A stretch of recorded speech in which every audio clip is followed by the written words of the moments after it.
Sini ketika maraknya keadaan semacam ini menunjukkan bahwasannya sudah ada indikasi-indikasi kebangkitan PKI, saudara.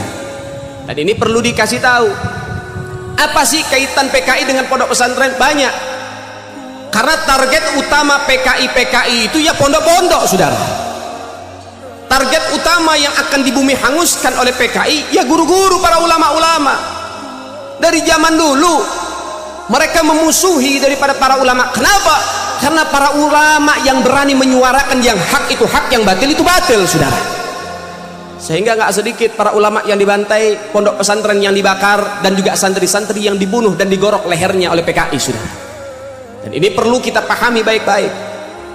Dan PKI itu berusaha untuk memutuskan dan menjauhkan masyarakat dengan para ulama. Itu adalah indikasi-indikasinya. Memutus mata rantai ulama dengan majelisnya, ulama dengan musolahnya, ulama dengan masjidnya, santri dengan gurunya. Itulah indikasi-indikasi PKI. Memutus mata rantai daripada apa? Ahlul Bait dengan umatnya Nabi, sehingga dibikinlah propaganda di mana-mana. Sehingga apa? Miris kita punya hati. Hari demi hari di akhir zaman ini, innalillahi wa inna ilaihi raji'un. Sudah berapa banyak Ahlul Bait Nabi Muhammad yang dizalimi, saudara. Padahal kalau kita boleh membuka sejarah, Indonesia tidak akan pernah berdiri dan tidak akan pernah merasakan kemerdekaan tanpa sepak terjang dan perjuangan para ulama dengan Ahlul Bait Nabi Muhammad. Tanpa ada ulama, tanpa ada santri, tanpa ada habaib, sampai detik ini Indonesia belum merdeka, saudara. Itu tidak bisa dipungkiri. Para habaib jasanya besar, para kiai jasanya besar, luar biasa. Lihat, kita tarik sejarah demi sejarah. Sedikit saja, tidak usah panjang-panjang masalah sejarah ini. Nanti kita akan bahas PKI. Ada namanya Imam Bonjol, saudara. Nah, ini menunjukkan bagaimana sepak terjang para ulama. Imam Bonjol itu namanya Muhammad Syahabuddin. Siapa sih Imam Bonjol? Imam Bonjol ternyata adalah salah satu kakek daripada Habib Rizik, saudara. Man fil abna, apa yang ada sama orang tua ada sama anak cucunya. Kalau bapaknya pejuang, anaknya juga pejuang, saudara. Bapaknya macan, anaknya macan, betul? Betul? Iya. Kalau bapak kakeknya pejuang, pasti anak-anaknya juga pejuang, saudara. Dan itu tidak bisa dinafikan. Namanya Muhammad Syahabuddin, darah daging Sayyiduna Muhammad. Yang kedua, di Ponorogo. Siapa di Ponorogo? Ternyata di Ponorogo adalah seorang ulama besar, namanya adalah Abdul Hamid. Beliau sosok daripada panglima perang, berusaha berupaya membentengi Indonesia dari penjajahan, saudara, sehingga digelari di Ponorogo. Apa itu di Ponorogo? Diambil dari dua suku kata. Yang pertama bahasa Arab, yang kedua dari bahasa Jawa. Dipo dari kalimat dafa yadfa'u, artinya apa? Menolak, membentengi, mengusir daripada apa? Daripada negaranya dijajah.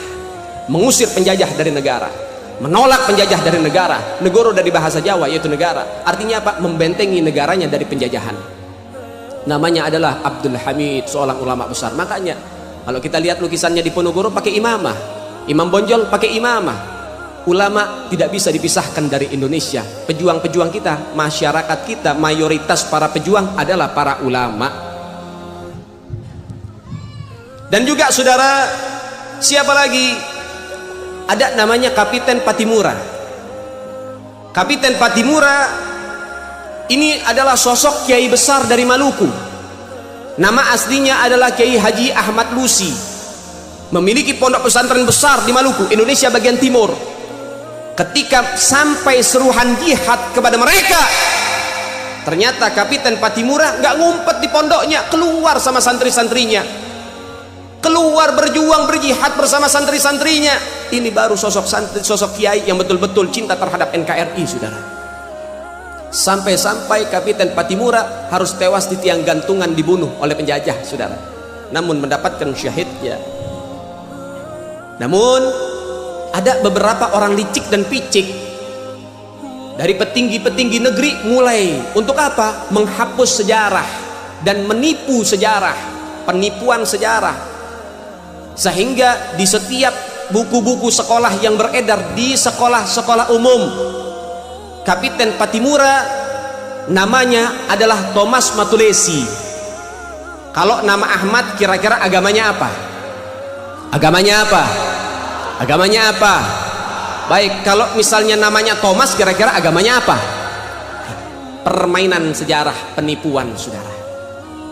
Padahal yang berjuang mayoritas adalah kiai, santri, dan orang-orang Islam.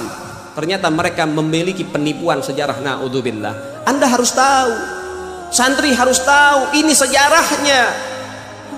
Beginilah para pejuang-pejuang kita. Mereka para ulama kok, pejuang-pejuang Indonesia, para ulama. Tapi kenapa saat ini malah apa? Ulama dimusuhi, ulama dibenci, ulama diteror, ulama diintimidasi, ulama didiskreditkan.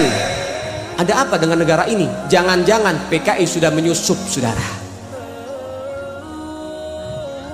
Baik, yang berikutnya, siapa sih pahlawan-pahlawan nasional? Kiai Haji Mas Mansur, Kiai Haji Agus Salim, kemudian di Bekasi ada Kiai Haji Nur Ali, yang mana Kiai Haji Nur Ali ini seorang ulama besar di Bekasi, punya pondok pesantren. Beliau memimpin pondok pesantren yang bernama At-Taqwa. Itu Kiai Haji Nur Ali, saudara, kalau sudah berjuang, saudara, dia cabut goloknya, saudara. Dia nggak mundur dari perjuangan sampai tetes darah terakhir, saudara. Sempat-sempat beliau, Kiai Haji Nur Ali di Bekasi, beliau jalan kaki dari Bekasi sampai Jogja untuk ketemu Jenderal Sudirman, menyusut daripada strategi perang, saudara.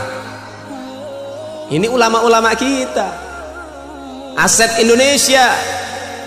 Jenderal Sudirman, siapa backgroundnya? Apa backgroundnya? Ternyata Jenderal Sudirman adalah ulama besar di Jogja. Setiap hari mengajar ngaji, baik anak kecil maupun orang dewasa, diajarkan fikih, hadis, tafsir, dan lain sebagainya. Backgroundnya adalah ulama dan menjadi jenderal terbesar, saudara, ada di Indonesia. Itu dari kalangan kiai, dan ini hanya sebagian, masih banyak lagi. Sekarang pertanyaannya, apa jasa Ahlul Bait Sayyiduna Muhammad? Apa jasanya mereka para habaib di Indonesia? Apa jasanya? Baik, yang pertama, Al-Habib Husain Al-Mutahhar. Beliau dari Semarang. Beliau yang menciptakan lagu 17 Agustus dan Syukur. Dan beliau adalah bapak pramuka yang menciptakan pramuka, Al-Habib Husain Al-Mutahhar. Dan Anda harus tahu, ketika rumah Soekarno dikepung, di situ ada Habib Husain Al-Mutahhar, dan Belanda mencari bendera merah putih yang sudah dibuat untuk dibakar dan dibumi hanguskan, saudara. Soekarno menyerahkan kepada Habib Husain, tolong Pak Husain jaga bendera ini baik-baik. Habib Husain mengatakan, saya jaga walaupun nyawa saya terancam, sehingga bisa berkibar ada di mana-mana, saudara. Yang kedua, yaitu daripada Al-Habib Ali bin Abdurrahman Al-Habsyi, atau yang dikenal dengan Al-Habib Ali Kuitang. Habib Ali Kuitang ini, Habib Ali Habsyi ini, beliau adalah guru Soekarno. Anda tahu, ketika Soekarno membacakan teks proklamasi menunjukkan bahwasannya Indonesia telah merdeka pada hari Jumat 17 Ramadan, dan tepat pada tanggal 17 Agustus 1945,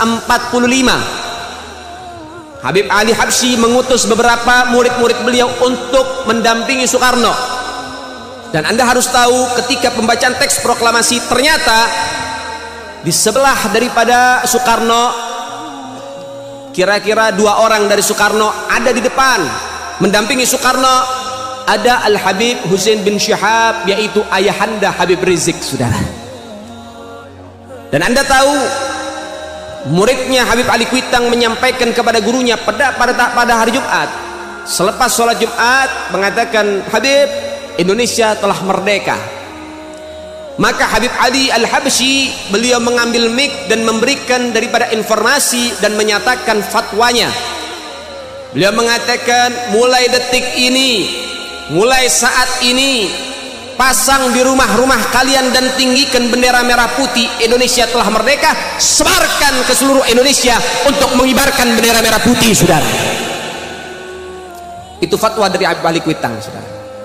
Dan juga dari mana asal merah putih? Itu fatwa dari Al-Habib Salim Al-Jufri, guru tua Al-Habib Idrus bin Salim Al-Jufri yang ada di Palu, saudara. Kemudian siapa yang membakar semangat perjuangan masyarakat di kala itu? Al-Habib Salim bin Ahmad bin Jindan. Saya punya kakek, saudara. Beliau keluar masuk penjara dari zaman Belanda, dari zaman Jepang, bahkan diancam hukuman pancung. Tapi Habib Salim Jindan tidak mundur dari barisan perjuangan, saudara, sampai Indonesia mendapatkan kemerdekaannya, saudara. Sampai beliau mengenakan jubah berwarna putih dan dalamnya warnanya merah, karena di kala itu nggak boleh berkibar bendera merah putih. Tapi untuk memberikan semangat kepada masyarakat ketika beliau berorasi, beliau mengebas-ngebaskan jubahnya, memberikan informasi. Untuk apa? Untuk senantiasa setia terhadap NKRI. Baik, yang berikutnya ada Syarif Hamid Al-Gadri, Sultan kedua di Pontianak, yang saat ini sedang kasus, saudara. Ya, ada orang nggak punya otak ngomong ngaco, ya, pengkhianat, teriak pengkhianat. Syarif Hamid Al-Gadri inilah yang merancang dan menggambar, yaitu daripada lambang negara Garuda. Kalau misalnya yang dikatakan oleh dia, ini kan dikatakan bahwasannya Syarif Hamid Al-Gadri ini pengkhianat, yang ngomong lebih pengkhianat lagi, lebih bejat lagi, saudara. Kalau misalnya Syarif Hamid Al-Gadri pengkhianat, ngapain lambangnya dipakai? Gak akan mungkin dipakai oleh negara. Tapi ketika lambangnya yang dibuat oleh dia, lahir dari karya tangannya, dipakai oleh negara kita, menunjukkan bahwasannya Syarif Hamid Al-Gadri adalah pahlawan, bukan pengkhianat, saudara sekalian.